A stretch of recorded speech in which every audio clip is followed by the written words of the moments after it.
It was one of those relentless downpours that seemed determined to wash the world clean. The rain came down in thick, slanted sheets. The kind that soaks through clothing no matter how quickly you dash from one place to another. Jack, an ordinary man with a love for simplicity and quiet routines, was returning home from work. He pulled into his driveway, gripping the steering wheel a little tighter as the sound of jazz playing softly through the car speakers clashed with the rhythm of the storm outside.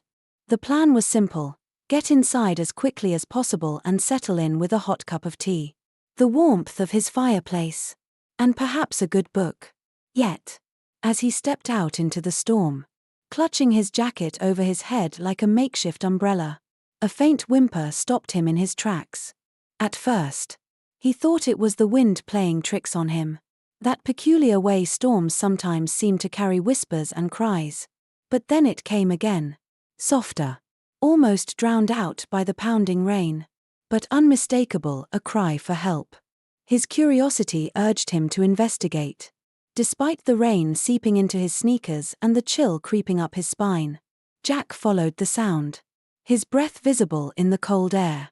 Moving toward the edge of his property, the sound led him to a cluster of bushes by a towering oak tree, where the faint whimpers grew louder, more desperate.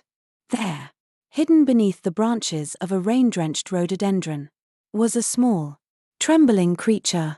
Its fur was matted with mud, and its tiny frame shuddered with each gust of wind. Jack crouched down slowly, his heart twisting at the sight. The creature's frightened eyes, wide and glistening, met his, and for a moment, neither moved. "It's okay," Jack murmured, his voice gentle as if soothing a scared child. "I won't hurt you." Believing it to be a stray puppy, Jack's heart melted at the sight of the vulnerable little animal. He began speaking softly, using calming words while extending his hand, hoping to coax it closer. Slowly, the creature inched toward him, hesitant but driven by an unmistakable need for help. When it was close enough, Jack carefully scooped it up. Feeling how light and fragile it was in his arms, he wrapped the shivering bundle in his damp jacket and hurried back to the house, his thoughts racing. Who could abandon such a helpless animal?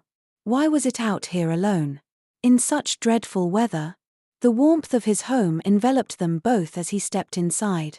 The familiar scent of rain-soaked wood mingled with the earthy aroma of his many houseplants. Jazz played softly in the background, its mellow tones providing a soothing contrast to the storm raging outside. Jack gently placed the creature on a towel near the fireplace and began drying its fur, careful not to startle it.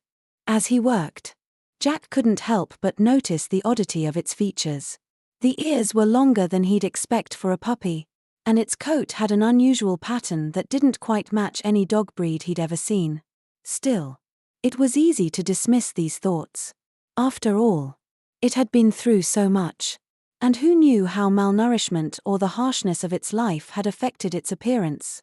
The little creature stared up at Jack with those same wide, wary eyes, and he felt an unexpected surge of affection. There was something profound in its gaze, a quiet intelligence. Perhaps even gratitude. Jack offered it some warm milk and bits of chicken, which it devoured with a hunger that broke his heart. Afterward, the creature curled into a tight ball by the fire, its small body finally beginning to relax in the warmth and safety Jack had provided. Sitting back, Jack watched it closely, his mind swirling with questions. Where had it come from? How had it ended up in such a sorry state? And why did it feel so different? He decided that he would take it to the vet first thing in the morning. If it had a microchip, he could return it to its rightful owner. If not, perhaps it was fate that had brought this tiny life into his care. For tonight, though, he simply watched it sleep, its breathing steadying with each passing minute, a rhythm that matched the fading storm outside. The hours slipped by, and Jack found himself unable to move from his spot near the fire. The creature's presence filled the room with a peculiar kind of peace, one he hadn't realized he'd been missing. It was a reminder of how fragile life could be, and how even in the midst of chaos, There was beauty in offering kindness to another being. When Jack finally retired to his bed, he couldn't shake the feeling that the encounter was more than just chance. It felt as though the storm itself had delivered this creature to his doorstep. A reminder that even the fiercest tempests bring moments of clarity and purpose. As he drifted off to sleep, he thought about the faint whimpers that had stopped him in his tracks. He thought about the look in the creature's eyes, the way it had trusted him despite its fear. And he thought about how easily he could have missed it all. How often people hurry past the quiet cries of life without stopping to listen. Jack made a promise to himself that night, as the rain slowed to a gentle patter against the windows. Whatever the next day brought, he would do right by the little creature sleeping peacefully by the fire. It was the least he could do for something that had already taught him so much in such a short time. This was not just an act of rescue, it was the beginning of something far deeper. The next morning arrived quietly, with the storm's wrath replaced by a silvery mist that clung to the trees and rooftops. Jack woke early. The kind of early where the world still feels half asleep. The events of the previous night came rushing back to him, and he slipped out of bed, heart pounding with anticipation. Downstairs, the fire had long since gone out, leaving only the faintest embers glowing in the hearth. The little creature was exactly where he had left it, curled up on the towel, in the soft morning light. Its unusual features stood out even more. The coat shimmered faintly, catching the light in a way Jack couldn't quite explain. It wasn't a simple stray, that much was becoming clear. As if sensing his gaze, the creature stirred. Its ears twitched first, then its eyes fluttered open, fixing on him with that same haunting intensity. Jack felt a tug in his chest. He crouched down, offering a soft good morning as though greeting an old friend. The bond between them felt inexplicably deep, as if it had been forged long before last night's rescue. And while Jack had spent his life scoffing at notions of destiny, he couldn't deny the feeling that their paths had crossed for a reason. After preparing a quick breakfast, toast and eggs for himself, more milk and scraps of chicken for the creature, Jack packed a small bag. The nearest veterinary clinic wasn't far, but he wanted to be ready for whatever they might need to do. He carefully placed the creature in a crate lined with a blanket. Surprisingly, it didn't resist, seeming to trust him completely. The drive was quiet, save for the occasional hum of the tires on wet pavement and the creature's soft, rhythmic breathing. Jack's mind raced with questions. What if it belonged to someone? What if they had been searching for it? Worried sick? Or worse, what if no one cared? At the clinic, the receptionist greeted Jack warmly, though her smile faltered slightly when she peered into the crate. What an unusual little thing, she remarked, leaning in for a closer look. What breed is it? Jack hesitated. I'm not sure. Found it in the storm last night. The vet, a kind-faced woman named Dr. Halsey, ushered them into an exam room. She approached the creature gently, her practiced hands examining its fur, paws, and ears with care. No collar, no tags, she murmured, scanning for a microchip. And no chip, either. Jack felt a strange mix of relief and dread. So, it doesn't belong to anyone? Dr. Halsey shook her head but didn't respond immediately. She stepped back, frowning slightly, her expression one of intrigue more than concern. Jack, I've been a vet for 20 years. And I've never seen anything quite like this. It's not a dog. Not exactly. It's something else, something unique. Jack's heart sank and soared all at once.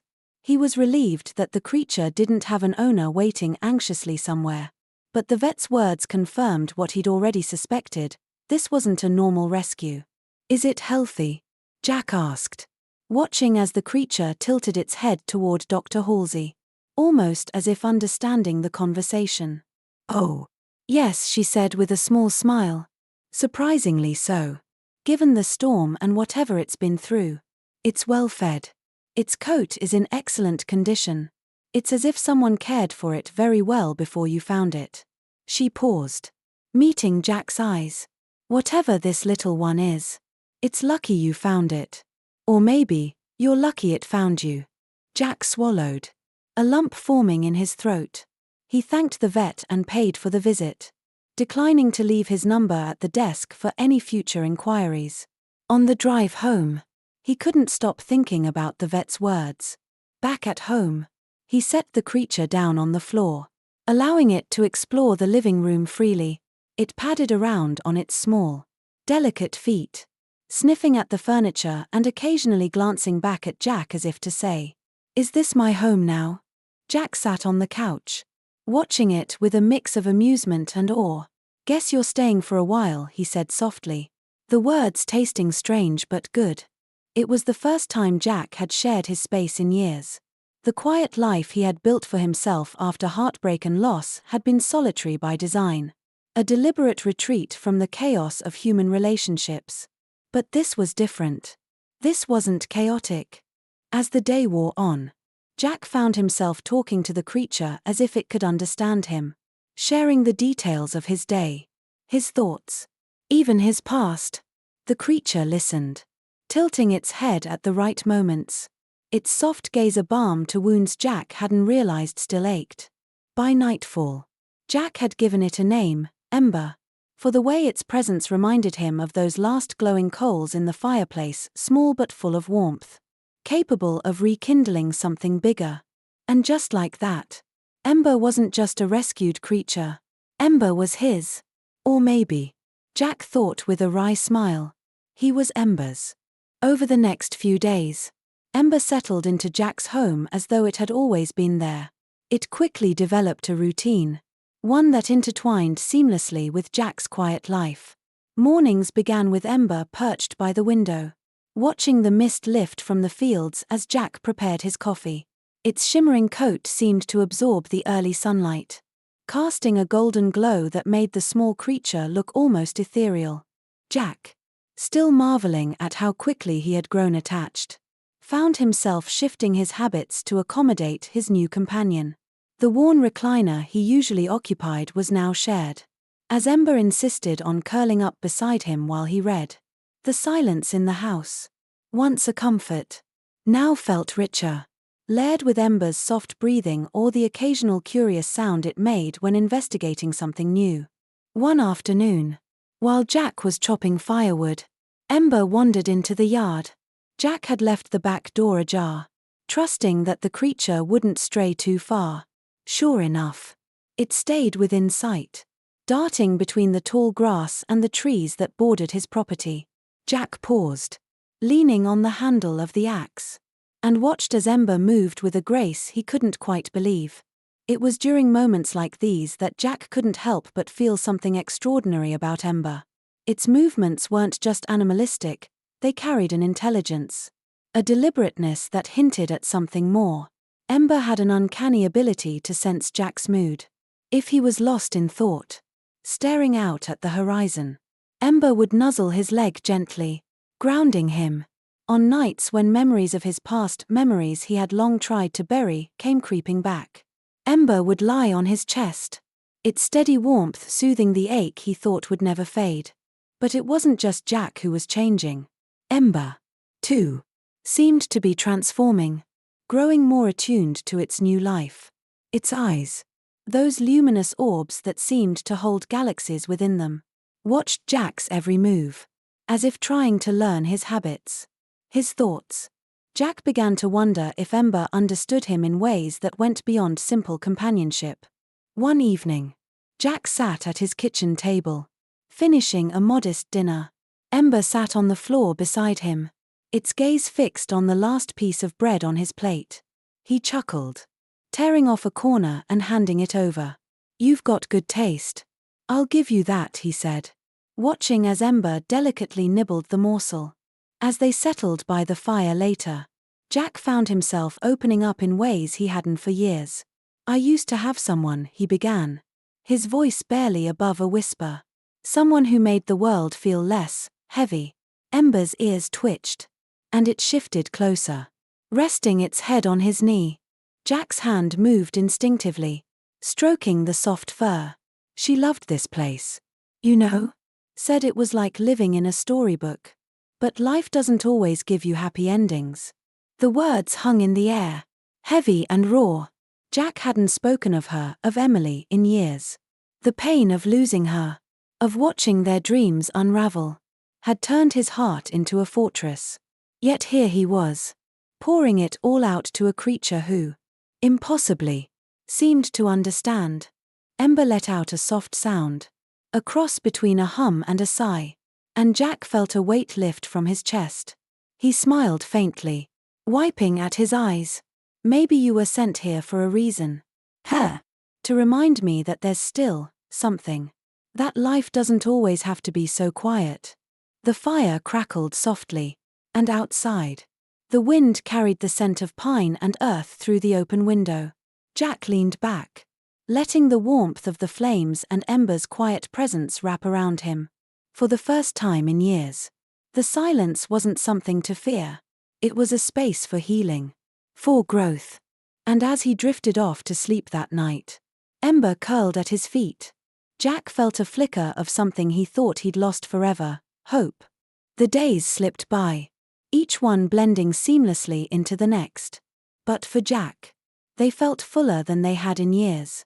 Ember had not only become a companion but also a reminder of what he had lost and what might still be possible.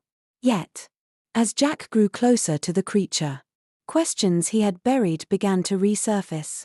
One morning, Jack stood by the kitchen sink, staring out at the yard where Ember chased the light filtering through the trees.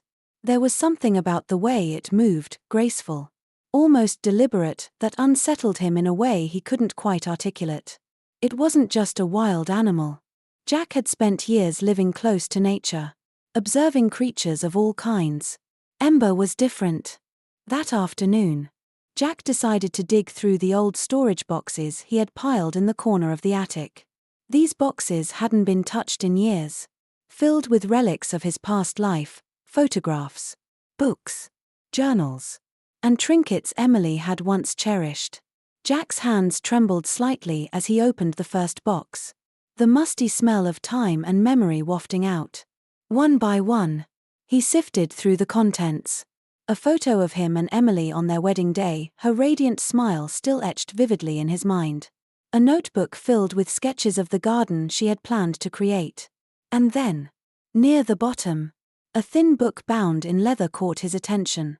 Jack's brow furrowed as he lifted it from the pile. It was Emily's journal. Though she had always called it her dream book, she had used it to jot down her thoughts, poems, and musings about the world. Jack hesitated, guilt prickling at the edges of his mind. But curiosity urged him on. As he flipped through the pages, the familiar loops of her handwriting filled him with bittersweet warmth. One entry caught his eye, dated not long before she passed. I saw it again today. The creature from my dreams. It feels ridiculous to write this, but I swear it's real. Golden fur, eyes like constellations. I've been dreaming about it for weeks now. Always in the same forest clearing. Always looking at me like it knows something I don't. It doesn't feel frightening, though. It feels comforting, like it's trying to tell me something. Jack's breath caught. The description was too familiar to ignore. He glanced out the attic window, where Ember now sat in the yard, basking in the afternoon sun. Emily had dreamt of this creature. Somehow, she had known. Suddenly, memories of Emily's final days rushed back to him. Her illness had stolen her strength, but her spirit had remained fierce. Toward the end, she had spoken of finding peace, of being guided toward something greater. At the time, Jack had dismissed it as the ramblings of a mind seeking solace. But now, he wasn't so sure. He closed the journal and returned to the yard, his heart heavy with questions. Kneeling beside Ember, he looked into its luminous eyes. What are you?" he murmured. Ember tilted its head, as though considering the question, and nuzzled his hand. Jack knew then that Ember's arrival wasn't a coincidence. It was connected to Emily, to her dreams, to everything he thought he had left behind. The answers wouldn't come easily, but he was certain of one thing: Ember had come into his life for a reason. and he couldn't ignore it. As the sun set behind the hills, Jack felt the weight of the past and the pull of something unknown. For the first time, he wasn't afraid to follow where it led. Jack couldn't shake the feeling that Ember held answers to questions he hadn't even begun to ask.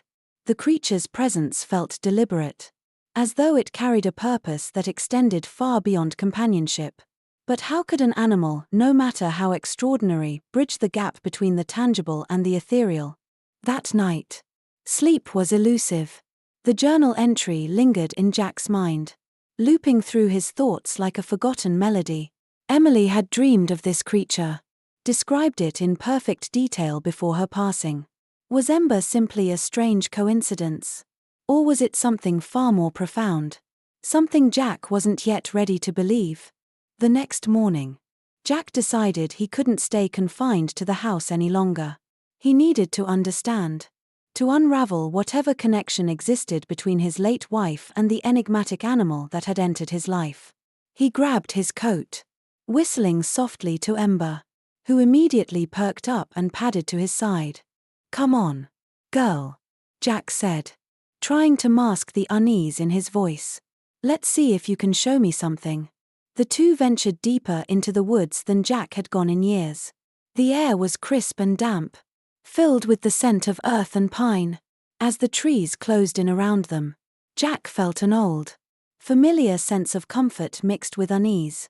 These woods had been his refuge during Emily's illness, a place to escape the heaviness of hospital rooms and the relentless hum of machines. Yet, they also held the echoes of his grief, a solitude that had at times threatened to swallow him whole. Ember led the way, moving with an uncanny precision, as though following an invisible trail. Jack watched the creature carefully, noting the way its ears twitched and its golden eyes scanned the surroundings with intent. It wasn't wandering aimlessly, it was guiding him. After what felt like hours, Ember stopped abruptly in a small clearing bathed in dappled sunlight. The air here felt different, charged with an energy Jack couldn't explain. He recognized the place immediately. It was the clearing where Emily had loved to sit, sketching the trees and flowers during their walks. Jack knelt down, his fingers brushing the soft moss that blanketed the ground. The memories hit him like a tidal wave. Emily's laughter, her voice as she described the garden she wanted to create, the way she had looked at him with unwavering love, even in her final days. "What is this?" Jack whispered, his voice barely audible. He looked to Ember, who stood still, watching him with eyes that seemed to hold an entire universe within them. Then, he noticed something he hadn't seen before. Tucked beneath a cluster of wildflowers was a small object, barely visible against the moss. He reached out and uncovered it, a smooth stone, etched with delicate markings that shimmered faintly in the sunlight. A chill ran down his spine. The markings were familiar, identical to the ones Emily had once sketched in her journal. Symbols she had called her dream's language. Jack turned the stone over in his hands, his heart pounding. How had it come to be here, in this exact spot? As he stared at the stone, a deep sense of connection washed over him, as though the boundaries between past and present, life and loss, were dissolving. He felt Emily's presence as vividly as if she were standing beside him, her warmth wrapping around him like a gentle embrace. Tears blurred his vision as he clutched the stone to his chest. "Emily," he whispered. "Are you here?" Ember stepped closer, pressing its head gently against his shoulder. Jack closed his eyes, and for the first time in years, he didn't feel alone. The clearing seemed to hum with quiet understanding, the woods themselves whispering truths he wasn't yet ready to hear. Whatever this was, fate, chance, or something greater, it was only the beginning. Jack knew he had to keep following where it led, no matter how impossible it seemed.